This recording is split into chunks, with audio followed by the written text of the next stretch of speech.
부산진 오늘의 묵상입니다. 오늘도 우리의 하나님을 찬양하고 기뻐하는 믿음의 하루를 보내시기 바랍니다. 오늘 우리에게 주시는 하나님의 말씀은 스가랴 12장 1절에서 14절의 말씀입니다. 이스라엘에 관한 여호와의 경고의 말씀이라. 여호와 곧 하늘을 펴시며 땅에 터를 세우시며 사람 안에 심령을 지으시니가 이르시되, 보라, 내가 예루살렘으로 그 사면 모든 민족에게 취하게 하는 잔이 되게 할 것이라. 예루살렘이 에워싸일 때에 유다에까지 이르리라. 그날에는 내가 예루살렘을 모든 민족에게 무거운 돌이 되게 하리니 그것을 드는 모든 자는 크게 상할 것이라. 천하 만국이 그것을 치려고 모이리라.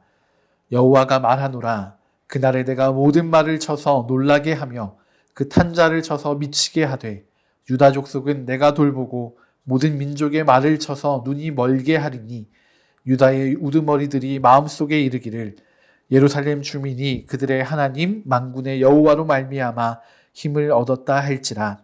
그날에 내가 유다 지도자들을 나무 가운데에 화로 같게 하며 곡식단 사이에 횃불 같게 하리니, 그들이 그 좌우에 에워싼 모든 민족들을 불사를 것이요 예루살렘 사람들은 다시 그 본 곳 예루살렘에 살게 되리라. 여호와가 먼저 유다 장막을 구원하리니 이는 다윗의 집의 영광과 예루살렘 주민의 영광이 유다보다 더하지 못하게 하려 함이니라. 그날에 여호와가 예루살렘 주민을 보호하리니 그 중에 약한 자가 그날에는 다윗 같겠고 다윗의 족속은 하나님 같고 무리 앞에 있는 여호와의 사자 같을 것이라. 예루살렘을 치러 오는 이방 나라들을 그날에 내가 멸하기를 힘쓰리라. 내가 다윗의 집과 예루살렘 주민에게 은총과 간구하는 심령을 부어주리니 그들이 그 찌른 바 그를 바라보고 그를 위하여 애통하기를 독자를 위하여 애통하듯 하며 그를 위하여 통곡하기를 장자를 위하여 통곡하듯 하리로다. 그날에 예루살렘에 큰 애통이 있으리니 무기또 골짜기 하다드림몬에 있던 애통과 같을 것이라. 온 땅 각 족속이 따로 애통하되 다윗의 족속이 따로 하고 그들의 아내들이 따로 하며 나단의 족속이 따로 하고 그들의 아내들이 따로 하며 레위의 족속이 따로 하고 그들의 아내들이 따로 하며 시므이의 족속이 따로 하고 그들의 아내들이 따로 하며 모든 남은 족속도 각기 따로 하고 그들의 아내들이 따로 하리라. 아멘. 오늘 말씀에는 이스라엘을 향한 하나님의 경고가 등장합니다. 하나님의 경고라고 이름 붙어져 있지만 12장에서는 하나님의 구원과 이스라엘의 승리가 선포되고 이스라엘 백성들의 간절한 기도가 하나님께 올려질 것을 예언하고 있습니다. 경고라기보다는 격려와 회복의 말씀처럼 보입니다. 이 말씀을 통해서 오늘 우리를 향한 하나님의 마음을 함께 묵상합니다. 하나님께서는 이스라엘과 유다를 향해 승리와 구원을 선포하십니다. 그런데 그 승리와 구원이 이스라엘의 위기처럼 보입니다. 2절의 말씀입니다. 보라, 내가 예루살렘으로 그 사면 모든 민족에게 취하는 잔이 되게 할 것이라. 예루살렘이 에워싸일 때에 유다에까지 이르리라. 아멘. 예루살렘이 주변 모든 나라와 민족을 취하게 하는 잔이 된다 하십니다. 하나님의 잔은 심판을 의미하는 경우가 많습니다. 그리고 그 잔에 취한다라고 하는 것은 예루살렘 사면의 모든 민족들에게 심판이 곧 임하게 될 것을 암시해 주고 있습니다. 그런데 무엇 때문인지는 모르겠지만 예루살렘이 에워싸이게 된다고 말씀하십니다. 예루살렘뿐 아니라 유다의 모든 성읍이 에워싸임을 당하게 될 것이라 말씀하십니다. 하나님 나라의 백성들이 공경에 빠지는 것처럼 보입니다. 주변 나라들을 심판하신다고 하셨지만 하나님의 백성들이 곤란한 상황에 빠지게 됩니다. 우리의 삶에서도 하나님의 역사가 이렇게 이해할 수 없는 방식으로 이루어질 때가 있습니다. 하나님의 뜻을 이루시기 위해서 하나님의 사랑하시는 백성들인 우리가 어려워지고 또 우리가 불편해지고 또 우리가 아픔을 당하는 일들이 생기기도 합니다. 어쩌면 그래서 우리에게도 우리의 십자가를 지라고 하신 것인지도 모르겠습니다. 그런데 하나님께서는 우리가 이 고민하고 아파하시는 시간들을 통해서 하나님의 역사를 나타내실 때가 있습니다. 이때 우리에게 필요한 것은 이 하나님을 향한 온전한 신뢰입니다. 우리가 하나님을 신뢰하는 믿음을 가지고 살아가는 것이 하나님께서 우리에게 요구하시는 것입니다. 그런데 이 아픔과 어려움은 그렇게 오래 이어지지 않습니다. 이어지는 말씀은 하나님의 역사가 어떻게 이루어지는가를 보여줍니다. 3절의 말씀입니다.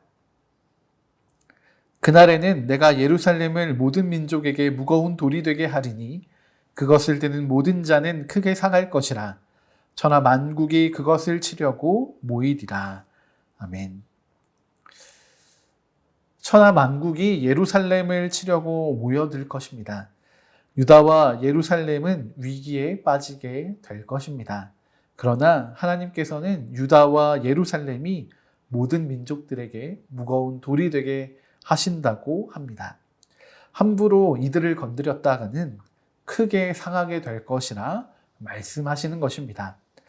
하나님의 계획은 이렇습니다. 유다와 예루살렘을 향한 공격을 이것을 기회로 삼아 온 열방을 심판하시고자 합니다.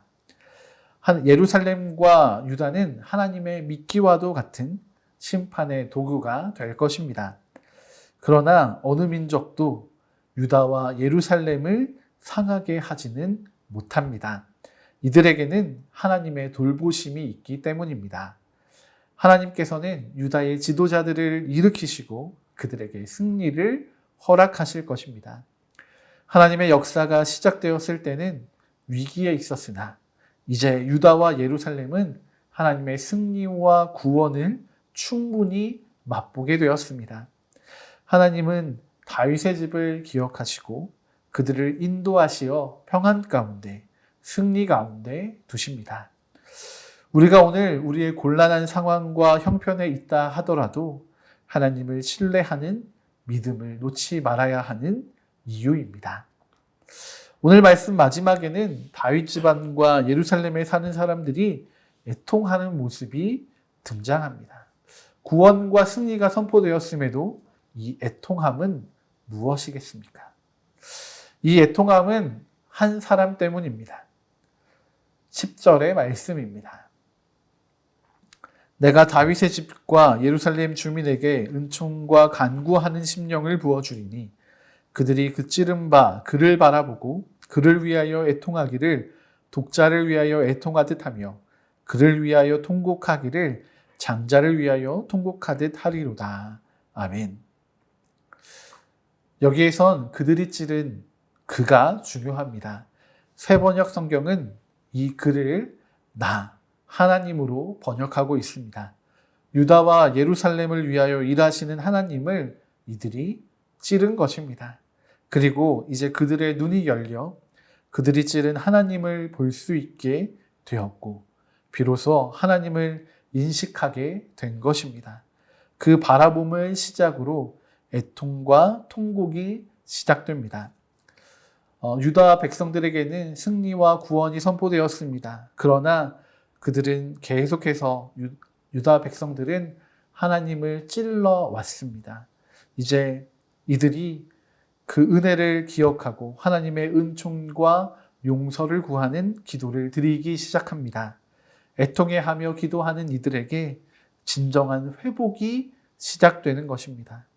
우리도 마찬가지로 십자가에서 우리의 주 되신 예수님을 찔렀습니다. 그리고 이제 그분을 바라보며 우리도 애통함을 느끼고 느낄 수 있게 되었습니다. 이제 우리의 애통함도 시작되어야 합니다. 은총과 간구하는 심령이 주어지기를 소망해야 합니다. 하나님께 은혜를 구하는 기도로 또 하나님의 용서를 구하는 기도로 이 새벽 하나님 앞으로 나아가시는 은혜가 있기를 소망합니다.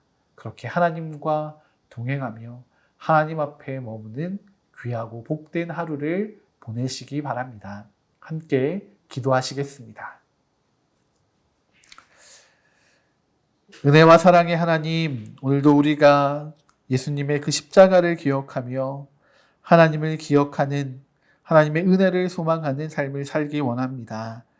우리의 삶이 위기처럼 보이는 그 순간에도 하나님께서는 우리를 소망하시며 또 우리를 인도하시는 하나님이신 줄을 믿습니다. 오늘도 우리의 하나님을 의지하여 은혜를 구하며 또 용서를 구하며 주님 앞에 나아갑니다. 주님, 우리 각 사람의 심령과 삶을 위로하여 주시고 우리 가운데 새 일을 행하여 주시옵소서.